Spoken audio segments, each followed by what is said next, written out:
You also observed the elections. What's your impression of what you saw? Chamberlain, I have a different opinion with my leader here.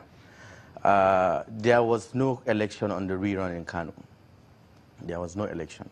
Thugs were being brought in, beat people, killed some, injured some, and wrote sham results and took it to the collation center and announced that Ganduje won. Ganduje won that election, but APC lost Kano.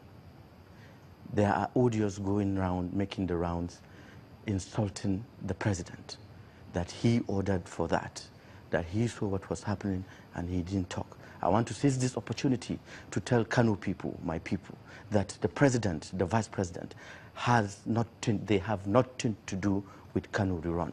There was no election. It was violence all through. The few polling units that were allowed to vote are not enough numbers that were brought to the collation center. But Mr. Hassan, from what Mr. Panda said, he said if there is any evidence to prove that there were activities of violence, that anyone who had them should bring them forward. Do you have any evidence to prove him wrong? Yes, Ayo, I have. I have evidences. I have evidences to prove.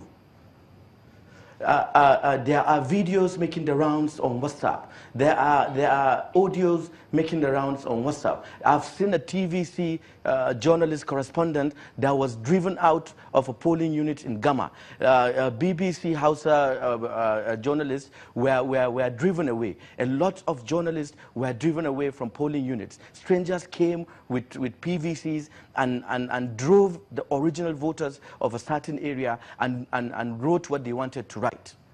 There was no election on that rerun. There was no election in Kano. You said also that... And I stand with what I say. Okay. And I'll tell you how... Go on. I'll tell you how we came up with this. Kano has 8,600 polling units. That's 8,600 boxes where people go to vote. A certain commissioner of police, Wakili, who gave us a lot of hopes in the police institution, conducted an election, the presidential election, peacefully and delivered 8,600 polling units. And again, on the 9th of March, he also conducted an election which has to do with the 8,600 polling units in Kano. He conducted them, and suddenly, after a few days, I think 2 days after, a day after or 2 days after, we saw the deputy governor of Kano State and commissioner of local governments at 2:30 a.m. went to a collation center and turned off results of Nasarawa local government. Is that not supposed to be chaotic? A deputy governor of a state doing that? Is that what our party preached? Chamberlain, these guys are not APC. I don't know what party they belong to, but whatever it is, Kano is bigger than the government of Kano.